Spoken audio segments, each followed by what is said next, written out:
Bienvenue à toi sur Emoticards. Aujourd'hui, comme nous sommes en automne, je continue la découverte des tarots plus introspectifs et un peu plus dark en te présentant aujourd'hui le tarot des mondes sauvages et inconnus de Kim Krantz aux éditions Vega Tré Daniel. Édition française, hein, si tu le connais en édition anglaise, il s'appelle le Wild Unknown Tarot et c'est vraiment le tarot qu'il te faut pour pouvoir aller à la quête de toi-même, travailler sur toi, lever le voile sur tout ce que tu aurais essayé de camoufler pour trouver ta propre lumière. Donc, on te dit bienvenue au plus profond des mondes cachés. Alors, ce coffret contient bien sûr les cartes, 78 arcanes envoûtantes, comme on te le dit. Arcanes majeures, mineures, on est dans la pure tradition d'un tarot Rider-Waite-Smith. Mais tu le verras, mieux vaut connaître tes cartes puisque tu es sur un tarot plutôt animalier et tu peux être parfois dérouté dans ton interprétation si tu ne les connais pas bien. Par contre, il va susciter beaucoup de questionnements. Tu verras, chaque carte est une histoire à elle toute seule et chaque carte peut t'emmener très très loin dans tes propres réflexions. Alors, le coffret est assez gros. Moi, j'adore les gros coffrets comme ça fait vraiment assez magique. Celui-là coûte 32 €. Tu peux le trouver bien sûr moins cher si tu décides de ne pas aller sur la version complète de ce coffret. Ça s'ouvre comme ceci. Une fois que tu as enlevé le cache, tu te retrouves face à ton fabuleux coffret, comme si tu étais à Noël, tu ouvres ton cadeau. Là, tu as une citation, continuez sans cesse votre quête intérieure. Ça te donne le message du tarot lui-même. Le livre, donc, sur un fond très mat, tu vois, on retrouve derrière en blanc, en fait, les 4 suites, pentacle, épée, bâton et coupe. Et puis, on est dans un style très direct, pas de fioritures, vraiment un style épuré. Alors, on commence par la personne qui a créé le tarot, qui te parle un peu de ce qu'elle a voulu faire. Le principe du tarot, elle te rappelle les 4 suites, elles ne sont pas rebaptisées. Attention, la seule chose qui va différer dans ce tarot-là par rapport à un autre, c'est dans tes personnages de la cour. Dans tes arcanes mineurs, tu sais, d'habitude, tu as le roi, la reine, le cavalier et le valet. Eh bien là, tu auras le père, la mère, le fils et la fille. Voilà, c'est le seul changement qu'il y a par rapport à ce que tu peux connaître. Ce que j'aime bien sur les cartes de la cour, tu vois, c'est que la façon dont sont présentées les suites, c'est très sympa. Tu vois, je te prends l'exemple de la suite des bâtons. Une famille aimante et dynamique, ses membres peuvent devenir de dangereux ennemis, souvent la peau claire et les cheveux blonds. Donc, c'est assez sympa. Ça te fait monter un peu dans un monde féerique. Et tu passes à l'interprétation des cartes avec une partie préparation du tirage, comme d'habitude. Comment poser tes questions, qu'est-ce que tu as le droit de demander, comment le faire, comment battre tes cartes, tu vois, comment couper. Donc là, vraiment, pour ceux qui débutent, c'est pas mal du tout. Des méthodes de tirage, une carte par jour, celui-là, tu le connais bien. Passé, présent, futur en 3 cartes, ça aussi, on est sur du assez classique. Le tirage de l'éclairage en 4 cartes sur une situation globale. Un tirage de 5 cartes pour la connexion, connaître ton défi et ta force face à ce défi.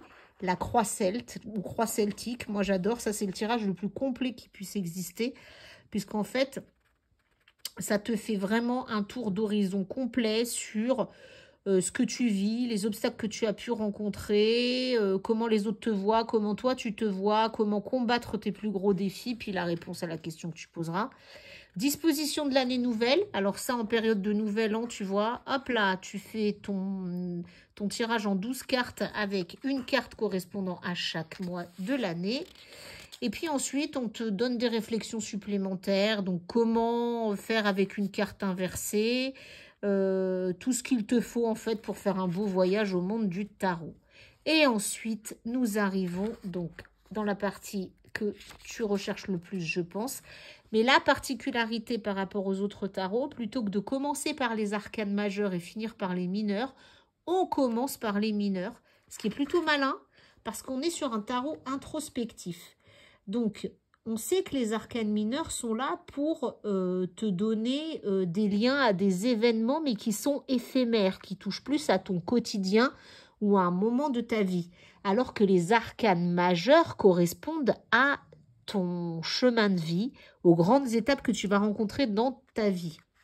Donc, ça n'est pas pour rien. Et c'est un peu aussi comme ça qu'on apprend le tarot, que ce guide commence par les arcanes mineures. On commence finalement par ce qui est, entre guillemets, le plus superficiel et le plus éphémère, sur lequel tu as le plus de prise, pour aller sur un travail complet sur toi. Donc là, tu retrouves, comme d'habitude, à ta gauche, ta carte, d'accord? Donc tu vois comment elle est illustrée. À ta droite, la définition pour t'aider. Tu vois, définition, comme je te le disais, assez sommaire. On ne te dit pas ce qui se passe à l'envers, à l'endroit. On ne s'amuse pas à te décrire des choses dans tous les sens. On te met juste sur la voie pour t'amener à réfléchir par rapport à ta question et par rapport à la carte que tu as tirée. Tu vois, si on prend l'exemple de l'as de bâton, expansion, inspiration, l'as de bâton, carte d'une énergie extrêmement élevée, indique une nouvelle croissance autour de vous.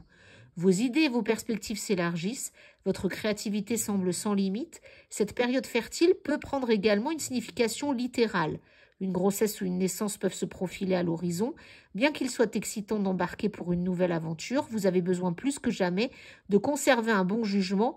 Ne vous précipitez pas. Donc voilà le type de message que tu vas retrouver face à tes cartes. Donc tu as ça pour toutes les arcanes mineures qu'on découvrira tout à l'heure, avec à chaque fois une page noire pour différencier les suites. Suite de 1 à 10 plus les personnages de la cour. Et ensuite, tu arrives à tes arcanes majeures. Tu vois, à chaque fois, fond noir, écriture blanche très épurée, et puis la symbolique, donc là, de la lune. Et là, tu arrives sur tes arcanes majeures. Eh bien, ça n'est pas plus détaillé que pour tes mineurs. C'est une particularité de ce tarot que tu ne retrouves pas habituellement, puisque habituellement, tu as des explications sur les majeurs très étoffées par rapport aux mineurs. Là, c'est la même chose. Tout le monde au même combat. Donc, tu vois ta carte et on est effectivement sur un tarot animalier avec le fou. Et puis là, pareil, on te pose même des questions qui vont t'amener à réfléchir. Donc, voilà tout ce que tu retrouves en fait dans ce livret. Et ensuite, tu as donc toujours ton coffret avec un ruban noir, bien sûr. Hop. Ton jeu de tarot, donc que tu peux, donc le coffret est gros. Si tu voyages ou quoi, tu peux n'amener que ce jeu de tarot. Le fabuleux symbole de l'infini au fond de ta boîte. L'éternel recommencement. Il semblerait que ton tarot te dise... Pas de panique, quoi qu'il t'arrive, tout est un éternel et perpétuel recommencement. Et nous arrivons sur le tarot lui-même. Alors une boîte, encore une fois à ouvrir, on est un peu dans un système de poupée russe. Ce que j'adore là, c'est le message qu'on te met dans la boîte. Je te le montre, je te le lis pour que tu vois bien. Bienvenue dans le tarot de la nature sauvage. Vous ne trouverez pas dans ce coffret ce qui est faux ou ce qui est vrai, mais seulement des miroirs pour la réflexion. Ouvrez votre esprit, tirez une carte et amusez-vous pendant votre voyage intérieur. Donc tu vois, vraiment, et c'est la façon dont est conçu d'ailleurs le livret. On est sur « Pose-toi des questions ». Ton ruban noir toujours que tu retrouves ici. Et on arrive sur la découverte des cartes. Le symbole de l'infini au fond de la petite boîte. Le dos de la petite boîte identique à la grosse avec tes 4 suites illustrées sur un fond noir. Et on y va. Le fou, alors moi j'adore le fou dans ce tarot-là. Parce que c'est le petit poussin, tu sais, qui va s'envoler. Et franchement, je trouve que c'est très très bien vu de la part de l'illustrateur. Parce que le fou, on est quand même sur un personnage qui s'engage à l'aventure sans connaître les tenants et les aboutissants. Il peut lui arriver des grosses catastrophes, mais n'empêche qu'il est espiègle et qu'il n'a pas peur d'y aller. C'est un peu cet oisillon, tu vois, qui sort du nid, qui va se lancer, là on le voit bien, sur sa branche pour son premier vol. Alors, ça peut très bien se passer, il peut se ramasser et repartir, il peut se ramasser complètement. Ou c'est la liberté complète parce qu'il a réussi en fait son envol, mais il ne sait pas ce qui va lui arriver. Donc je trouve très judicieux d'avoir choisi cet animal-là pour illustrer ce fou. Le magicien, tu vois, on retrouve avec notre léopard les symboliques. Tu sais que le magicien, c'est celui qui a tous les outils et qui maîtrise un peu tous les éléments. Eh bien, tous les outils, on retrouve nos 4 suites mineures autour de lui avec cette espèce de soleil noir et orangé jaune en même temps qui est là pour éclairer son savoir. La grande prêtresse, alors là, tu vois, on a encore choisi un animal dominant, mais qui est avec son monde et la lune, hein, pour symboliser tout le féminin, la création. L'impératrice, où là, donc n'oublie pas, on est sur les mondes sauvages inconnus, donc tu n'as pas que des animaux, tu as des éléments de la nature aussi, hein. Donc l'impératrice, tu vois, avec cet arbre qui foisonne un peu. L'empereur, avec ce soleil noir orangé. Le hiérophante, les clés du savoir. Tu vois, c'est assez noir, mais quand même, je sais pas toi, mais moi, à chaque fois, il me transporte, en fait, hein. Les amoureux, tu vois, donc on a bien la symbolique du couple avec des couleurs un peu arc-en-ciel, bien que nous soyons sur du noir et blanc. Le chariot, celui-là aussi, je le trouve, mais très très bien trouvé. Quoi de mieux qu'un cheval fou et sauvage pour symboliser ce chariot, qui porte en lui le soleil, la lune et le pentacle protecteur. La justice, avec cette dualité noire et blanche, tu vois, et le choix que tu peux faire. L'ermite, là aussi, hein, quoi de mieux que la tortue qui est sans arrêt rentrée dans son monde, ben là... notre tortue médite et réfléchit tout en étant à même, tu vois, de guider les voyageurs grâce à sa lampe. La roue de la fortune, on la sent bien, là, bien entremêlée, tu vois, avec tout ce que la nature peut recouvrir, hein, de lumineux, mais aussi de ronces, d'animaux. La force, alors la force, hein, c'était obligatoirement un lion, hein, avec le symbole de l'infini, c'est ce que je te disais, hein. Tout change sans arrêt. Mais grâce à la rose qu'il a dans sa bouche, il peut avancer et relever tous ses défis avec courage. Le pendu, bah, notre chauve-souris, évidemment, hein, elle dort. C'est un des animaux qui dort la tête en bas, donc très bien vu pour la chauve-souris. La mort, ça t'étonnera pas, hein, comme symbolique. L'étoile, trop mimi celle-là. J'adore ce côté en aquarelle lumineux au milieu d'un ciel noir avec des petites notes d'éclairage. La tempérance, on sent bien la gestation, tu vois, après la mort. Le diable, bah effectivement, hein, il a du feu aux pieds, notre diable. La tour, ça ne pouvait être qu'un éclair qui terrasse un arbre, hein. La lune. Le soleil, donc très minimaliste, mais porteur d'espoir, hein, puisque tu as ce orange, rouge, jaune qui irradie vers les oiseaux qui volent. Le jugement. Le monde, qui reprend la symbolique de couverture du tarot, hein. On voit cette grande roue, hein, qui est pleine, hein, et qui est faite un peu de tout ce qu'on a vu. Et là, on arrive donc aux différentes suites. Les coupes. Donc, coupe, élément eau, émotionnel. L'as de coupe, le 2 de coupe, le 3. Donc, tu vois ce que je te disais, même si... Hop là, je cherche mon 4. Le 4 de coupe, même si elles sont illustrées, hein, nos arcanes mineurs, vaut mieux quand même en connaître la signification parce que ça peut quand même ne pas te parler, hein, en regardant. Mais j'ai envie de te dire, c'est un peu pareil pour les arcanes majeures, hein. Comme on est sur un tarot qui se veut introspectif et qui veut te pousser naturellement vers un questionnement, on est sur des cartes un peu choc, tu vois. Des cartes qui vont t'amener à t'interroger, mais qu'est-ce qu'elle veut dire? Pourquoi c'est dessiné? Pourquoi tel animal? Pourquoi telle couleur? Tu vois, fille de coupe, c'est ce que je te disais, ça symbolise notre vallée, hein. Mère de coupe. Père de coupe. Ben, tu vois, j'avais une inversion. Fils de coupe. Le fils de coupe, c'est un cavalier, hein. On arrive sur les épées. As d'épée. Là, tu sens, hein, franchement, cette suite-là, c'est la mal aimée, mais parce que c'est celle qui nous tourmente le plus. Ça, on est dans le mental. Regarde le 3 d'épée. Encore une fois, je trouve que quel que soit le tarot, ce 3 d'épée est toujours magnifiquement illustré et ne laisse jamais aucun doute sur son interprétation. Le 4 d'épée, tu vois, on sent bien qu'il y a un conflit intérieur, mais le bilan, il y a des choses qui sont vues et positives avec ce 3e œil. Le 5 d'épée. Le 6.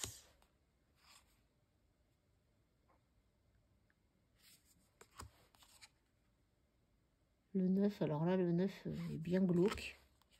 Le 10, on sent bien notre animal terrassé qui n'en peut plus. la fille d'épée pour notre valet, le fils d'épée pour notre cavalier, la mère d'épée qui est une fabuleuse chouette et le père d'épée qui est notre hibou. C'est marrant parce que le hibou, il voit clair dans la nuit, il voit loin dans la nuit. Et là, on est vraiment là-dessus, sur la suite des épées. La capacité à maîtriser les mondes intérieurs et tourmentés. Le pentacle, l'as de pentacle, tu vois, où là, l'illustrateur a pris un rondin de bois. Le 2 de pentacle, papillon. Le 3. Le 4, on sent bien qu'on commence à réfléchir. Le 5 de pentacle, regarde cette rose qui perd en fait sa beauté, sa superbe qui est en fin de vie et ça symbolise bien hein, la pauvreté de ce 5 de pentacle. Le 6, où des petits bourgeons commencent à renaître. Le 7. Le 8 avec notre araignée qui tisse sa toile autour de ses pentacles. Le 9 qui récolte un peu autour de ce récipient de plumes. Le 10, le bout du chemin, l'accomplissement. La fille de pentacle, notre petit valet, une petite biche. Le fils de pentacle, la mère de pentacle et un superbe cerf pour faire le père de pentacle. On arrive sur les bâtons. L'as de bâton, le 2, le 3 de bâton, où la couleur est quand même là, le 4, le 5, hein, on voit bien les bâtons un peu dans tous les sens, sans cohésion. Le 6, j'adore ce papillon bleu, je trouve ça magnifique. Le 7, le 6, pardon, j'étais pas sur le bon chemin. Le 7, le 8, le 9, on arrive pratiquement au bout du chemin, mais on a encore en fait des ronces à passer. Le 10, la fille de bâton, entourée d'un serpent.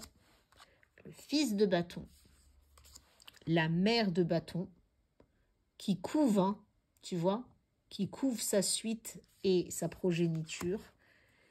Et le père de bâton, qui maîtrise tout et qui tient le cap, qui maintient son bâton hein, entier et pratiquement à la verticale, malgré cet éclair.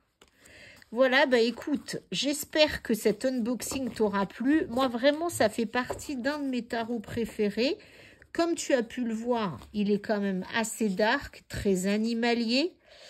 Je trouve qu'il est très connecté aussi à tout ce qui est un peu irréel. Enfin, franchement, quand sur le tarot, ils écrivent que ça te permet de lever le voile de ton ombre, je trouve vraiment que c'est le cas.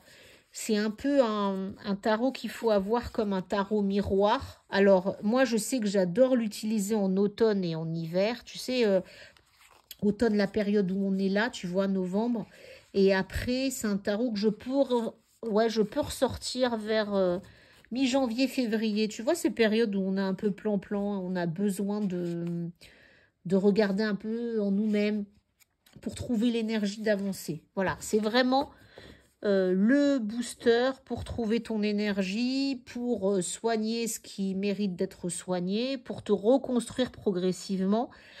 Par contre, mais après, tu en fais ce que tu veux, mais ça n'est pas un tarot que je vais utiliser, par exemple, au printemps ou en été. C'est vraiment un tarot, à moins que je vive une situation difficile qui mérite un éclairage particulier. Et en plus, mais bon, je te laisse hein, à tes choix et ton interprétation, mais je trouve que voilà, certaines cartes t'amènent vraiment très très loin dans ton questionnement, comme je te le disais tout à l'heure. Voilà, et ben écoute, j'espère que cet unboxing t'aura plu. N'hésite pas à t'abonner à ma chaîne YouTube, à liker, à commenter ou à poser tes questions. Et puis, je te retrouve très bientôt pour un nouvel unboxing.